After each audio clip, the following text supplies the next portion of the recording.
টাঙ্গাইলের মির্জাপুরে কয়েক রাউন্ড ফাঁকা গুলি করে ৭৮ লাখ টাকা ডাকাতি। টাঙ্গাইলের মির্জাপুরে ফাঁকা গুলি ছুড়ে ও অস্ত্রের ভয় দেখিয়ে গরু ব্যবসায়ীদের ৭৮ লাখ টাকা ডাকাতির ঘটনা ঘটেছে। শনিবার ২২ মার্চ রাতে উপজেলার গোড়াই সখীপুর সড়কের বাসতৈল ইউনিয়নের নয়াপাড়া এলাকায় এ ঘটনা ঘটে।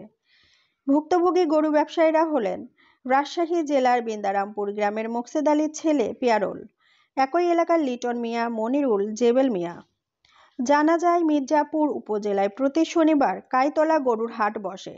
এ হাটটি দেশের অন্যতম একটি বৃহত্তর হাট।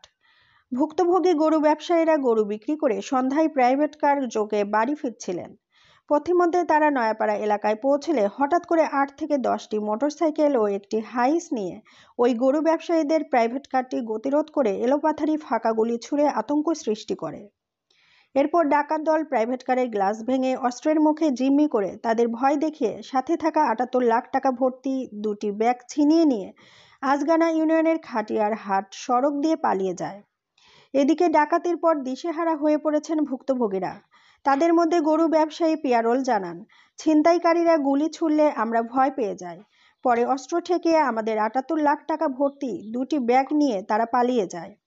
এ ব্যাপারে মির্জাপুর থানার officer in charge OC Mosharraf Hossain বলেন, খবর পেয়ে দ্রুত পুলিশের একটি টিম ঘটনাস্থল পরিদর্শন করেছে এবং পুলিশের একাধিক টিম জড়িতদের গ্রেপ্তারে কাজ করছে।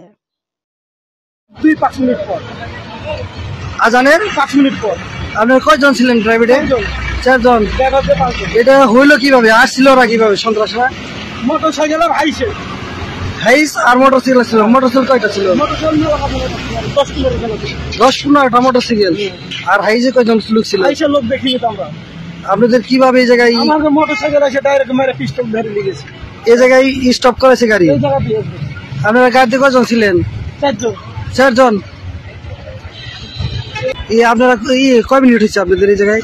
আমাদের এখন আজানের থেকে 5 মিনিট পর। আজানের 5 মিনিট পরে থেকে হয়েছে ঘটনা। আপনারা এতগুলো টাকা আপনারা কি জন্য আনছিলেন? 75 লাখ টাকা।